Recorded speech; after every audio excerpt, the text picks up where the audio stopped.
Բերեք մի հետաքրքիր հարցից սկսենք, հա։ Ինչու են Հայաստանի եւ Ադրբեջանի ղեկավարները մասնակցում Եգիպտոսի գագաթնաժողովին։ Շնորհակալ եմ հրավերի համար։ Մի քանի օր առաջ տեղի ունեցավ Եգիպտոսի այսպես կոչված խաղաղության համաժողովը, որը կազմակերպվել էր ԱՄՆ բարձր հովանու ներքո։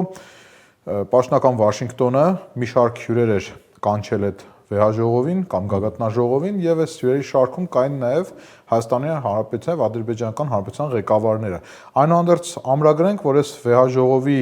մեջ կային կարծես երկու խումբ մասնակիցներ, հիմնական մասնակիցները, իդեմս բնականաբար ամենից առաջ ԱՄՆ-ի եւ Եգիպտոսի, բայց նաեւ Թուրքիայի եւ Կատարի, եւ պատահական չէ, որ ելքային փաստաթուղթը նաեւ հիմնականում ոչ միայն հիմնականում, այլ հենց նրանք ստորագրեցին։ Տպավորություն կա, թե մյուս մասնակիցները հրավիրվել էին ուղղակի Դոնալդ Թրամփի հաղթահանդեսը ընդգծելու եւ այն ամենը ամրագրելու համար, որ տեսեք ինքը ինչ միջազգային լայն համաժողով է իրականացնում եւ ինչ լայն աջակցություն ունի եւ բնականաբար նաեւ մենք տեղային խաղացողներս մեր շահերն ունենք Հայաստան Հանրապետության ղեկավարը առիթը բաց չթողեց եւս մեկ անգամ ԱՄՆ ղեկավարին հիշեցնելու իր մասին, Հայաստանի Հանրապետության խնդիրների մասին,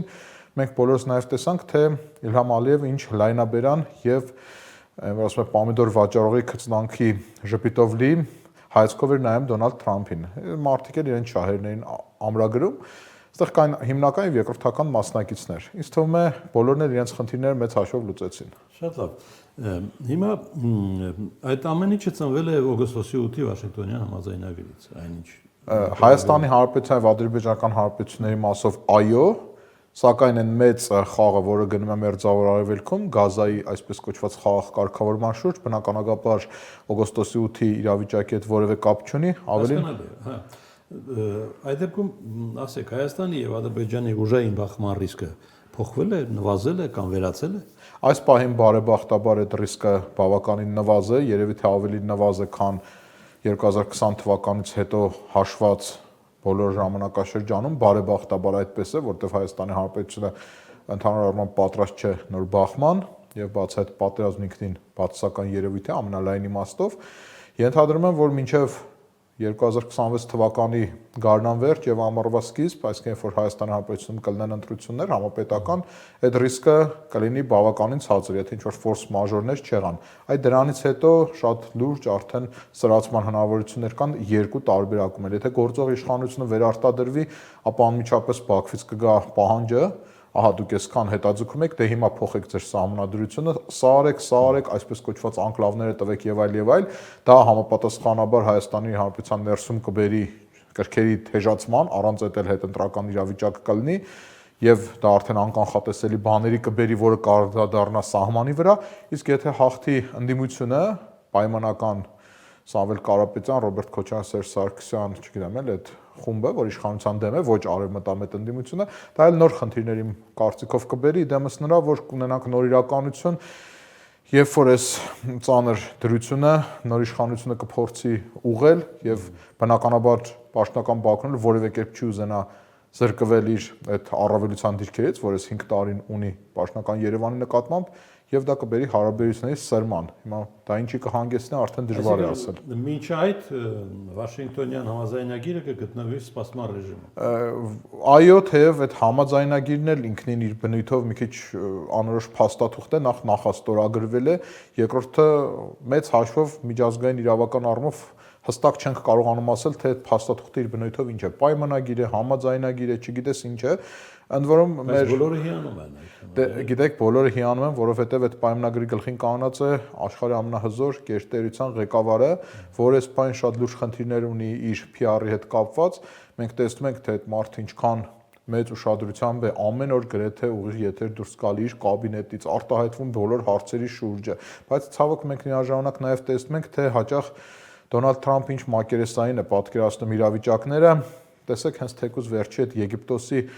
ամենավերջի էպիզոդը, որ վերցնենք, ես այդ անուններ շփոթել բան, դա էլ նույնիսկ արդեն չեմ ասում, հիշում եք շուռ եկավ դեպի Ալիևը եւ ասեց քո կամպանիոնը, այդ տերմինը կարծես օգտագործեց, տարբեր բառաներում կա, բայց կա նաեւ ազգակից, յուրային, պարտնյոր, նման ինչ որ իմաստ ունի անգլերենում, այսինքն իր համար այն որ հայերը 5000-ամյա քրիստոնյա ժողովուրդ են, իսկ ադրբեջանցիները մինչև հիմա դեռևս իրենց էթնոնիմի հետ կապված խնդիրներ ունեն, որ Ալիևը ադրբեջանցի է, բայց էթնիկ քուրդ է, հայերը հայեր են, այս ամեն ինչը մի կողմ իր համար սա մի հատ հեռավոր, ասենք, չգիտեմ, Մոզամբիկի եւ Զիմբաբվեի միջև խնդիր է, որը մեր միջին վիճակագրական Երևանի հային հիմա որ ասես զարմացած կնայի քո վրա։ Բայց չգիտեմ էլ այդ պետությունները սահմանակից են թե չէ։ Այսինքն Թրամփը ստեղ շատ մեծ PR խնդիր է լուծում, ցավոք իր համար իհարկե Նոբելյան մրցանակին չհասավ այս տարի, սակայն դատելով այն բանից, որ նույնպես Գազայի խնդիրը իբր թե կարծես թե կարգավորվեց, թե շատ էս հարցով ես վերապահումներ ունեմ եւ այն բանը, որ նույնիսկ Պակիստանի ղեկավարը պատրաստ եղավ Թրամփին Նոբելյան մրցանակի առաջադրել, կարծում եմ մյուս տարվա Նոբելյան մրցանակի համար Թրամփը կփորձի պայքար մղել։ Այս նույն ծրագրով ինչ հիմա։ Գիտեք, շատ զարմանալի նոր սերնդի քաղաքական գործիչների մի ժամանակաշրջան է, երբ որ մարդիկ լրիվ խաղում են մեդիայի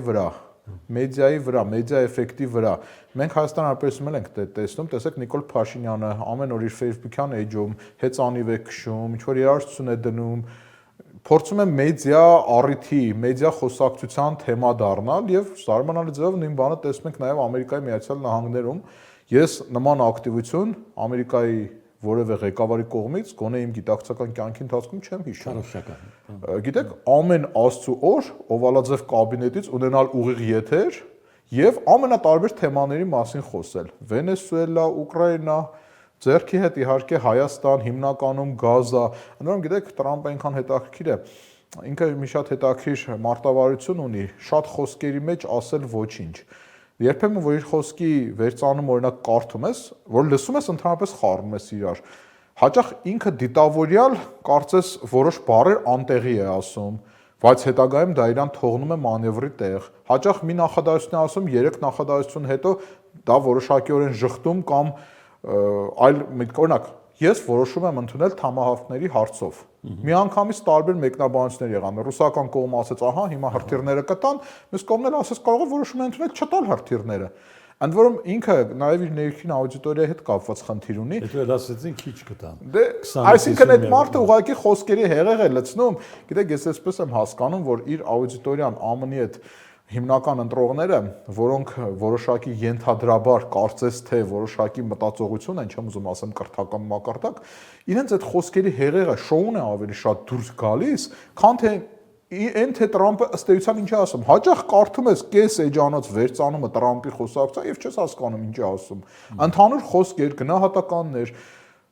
Չինաստանի ղեկավար Սին հզոր անձնավորություն է, բայց ինքը խնդիրներ կունենա, բայց ես իրեն շատ լավ եմ վերաբերվում։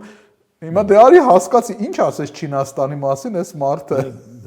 Մեզ պետք չէ լինի հասկանալ, եթե մենք էլ չանցնեինք այդ մթնոլորտով, հա։ Գիտեք, մենք ցավոք ավելի վատ վիճակում ենք այդ աշխարհի հզորների խաղաբեմում, մենք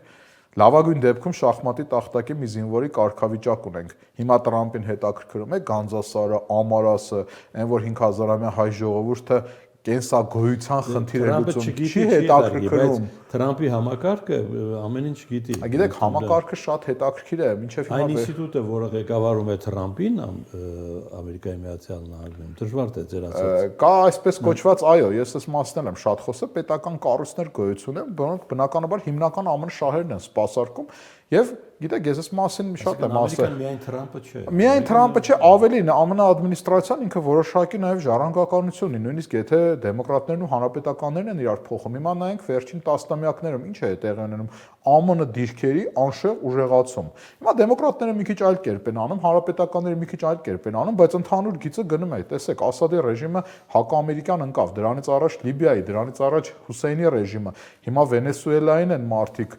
թիրախի մեջ վերցրել, Պանամային ահաբեկեցին եւ խելոքացավ եւ չինական բիզնեսը դուրս մղեց Պանամայի ջրանցքից։ Այս պահին աշխարհով մեկ լայնորեն գնում է ԱՄՆ-ի էքսպանսիոնիստական գործընթացը, այսինքն պետությունը ամեն կերպ առաջ է գնում եւ կներեք